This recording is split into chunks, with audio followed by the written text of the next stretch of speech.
외열이 기진맥진해지지 그것에 대한 너의 고려를 그만두라. 네가 내 눈들을 그것 위에 둘 때, 불을 위에 둘 때 그것은 가버린다.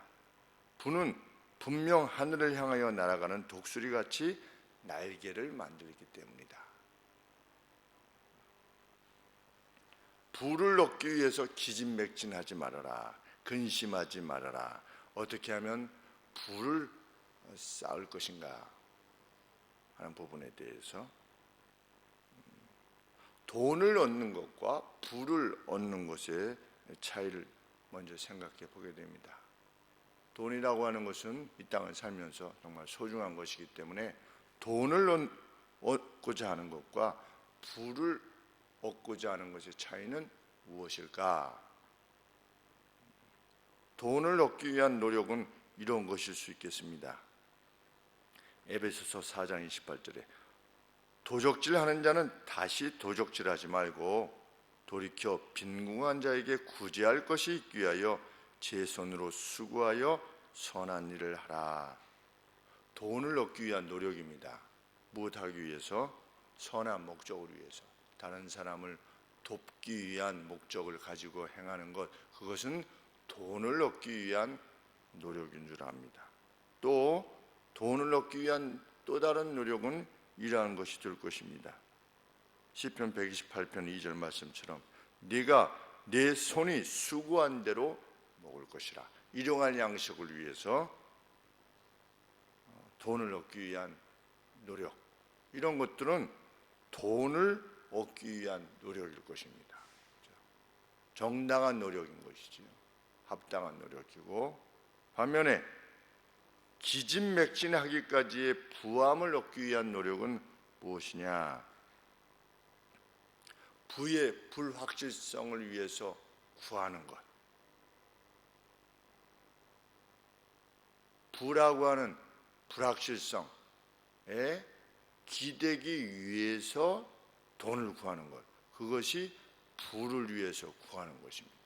그것이 크던 작던 간에 내가 이렇게 해서 돈을 모으면 그 돈이 나를 보장해 줄 것이다. 내 통장에 돈이 나의 미래를 보장할 것이다 라고 믿고 행하는 그 어떤 것도 부를 위한 애씀이 됩니다. 그것은 때로 얻기를 위한 노력일 뿐만 아니라 나누지 않기 위한 노력입니다. 베풀지 않는 노력, 누구에게 주지 않는 노력, 후하지 않은 노력.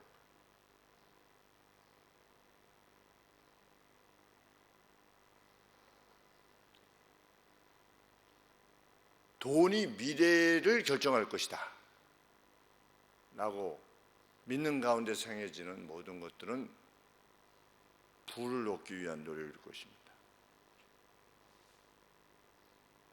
성경은 그 누군가 그 강박관념 때문에 돈이 미래를 책임질 것이다 라고 하는 그 강박관념 때문에 피곤하기까지 한다면 그런 생각을 버리라.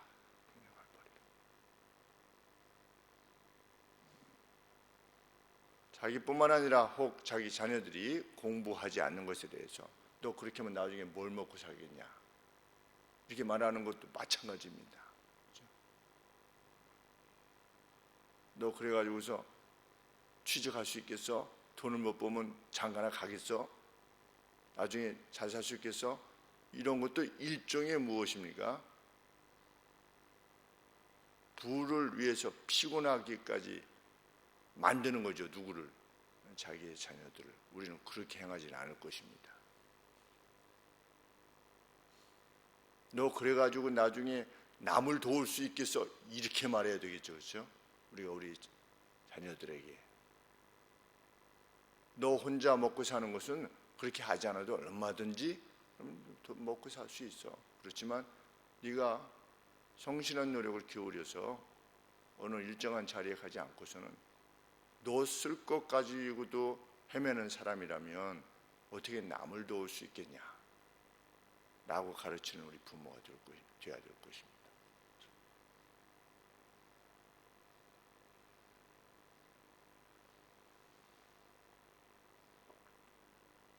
성경은 그렇게 근심하여서 먹지 않고 자지 못하고 모으려 하는 것들이 이내 사라질 것이다.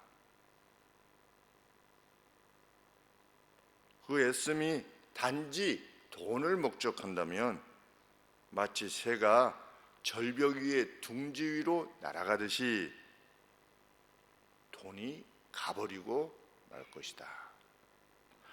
돈이 가버린 다음에야 깨닫습니다. 그것이 무지입니다. 성경은 반문합니다. 부자 되기에 애쓰지 말고 이렇게 되어 있기보다 부를 얻기 위해 내 자신을 피곤하게 하려느냐 이렇게 물음으로 묻습니다. 피곤하기까지 내가 부를 얻고자 하느냐? 기대되는 답변은 무엇입니까? 그렇게 하지 않겠지라고 하는, 당연히 너는 그렇게 하지 않겠지라고 하기 위해서 질문을 던지는 것입니다. 그럴 리 없지. 우리는 그럴 리 없지로 살아야 된다는 것입니다. 그것이 진짜 지혜다. 내일은 내일이 돌아보도록 하시겠다. 하늘의 보화를 쌓아라. 그러면 우리는 무엇 먹고 무엇 마시고 무엇을 입고 살 것입니까? 라고 하는 그 근심에 사로잡히게 되면, 그렇게 해서 하늘의 보화를 쌓는 것을 거부하고 주저하고 살아가게 된다면 그 네가 쌓고자 하는 것이 날아가게 될 것이다.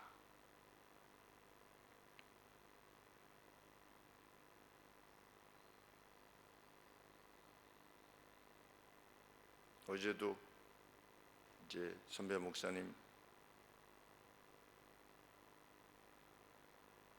병원에 가는데, 여보 좀 준비해야 되겠어 이렇게 했더니, 우리 뭐 준비하게 되면 뭐를 제일 먼저 보냐면 예전에 이렇게 결혼식 때 아니면 장례식 때 그때 기록들 보지 않습니까? 많은 경우 과거 장례식 때 어떻게 했나, 또 결혼식 때 어떻게 했나, 이런 것들을 살피는데 제가 그렇게 이야기했습니다. 여보, 이거는 보지 말고, 그걸 보지 말고 마지막 만나는 것일 수도 있으니, 그 목사님을 마지막 만나는 것일 수도 있으니 좀 후하게 했으면 좋겠어요. 그것을 찾을 수밖에 없는 상황이지만, 정말 집의 어떤 상황이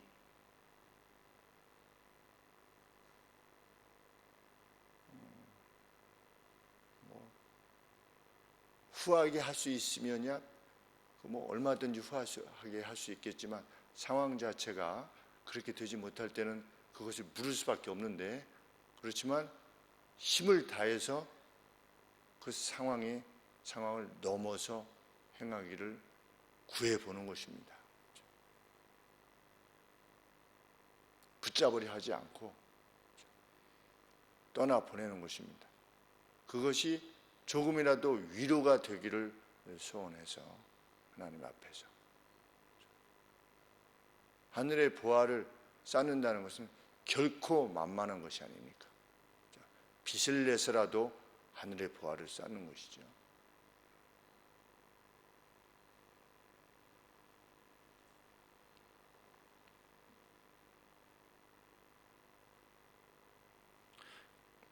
성경은 이렇게 가르치지만 실상 사람들의 눈은 늘 부에 가 있습니다. 거기서 승리감을 누리고, 또 어떨 때는 그것 때문에 패배감을 지니게 되어서 사회를 비난합니다. 사람들이 사회를 비난하는 것, 언제 혁명이 일어나느냐? 먹을 것이 없으면 혁명이 일어납니다. 그것이 인간입니다. 그만큼 돈에 관계되어서 그것에 최고의 가치를 두고 살아가고 있다고 하는 증거가 될 것이고, 신문 방송에서도 언급되어지는 것은 대부분 돈입니다.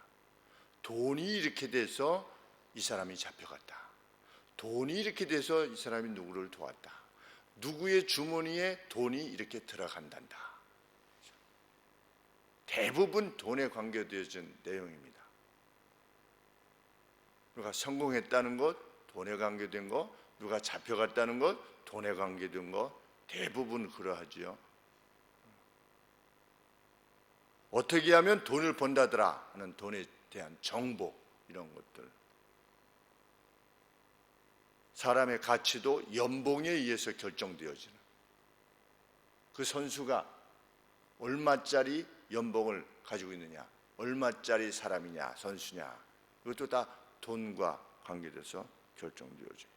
성경은 우리의 노력이 부 자체를 위한 노력이 되지 않기를, 매일매일의 삶이 되어주기를 충고합니다. 정말 이제 안타까운 것들 중에 하나는 하나님 잘 섬기며 교제하고 이러다가 그 자기의 배우자 한쪽이 충분히 벌어다 주는데도 불구하고 나도 좀 벌어야 되겠다, 이래서 그 성도들과의 교제의 시간을 이렇게 줄이고 거기에 집중하게 되는 그러한 상황들이 발생하게 될 때 참으로 안타까운 것입니다.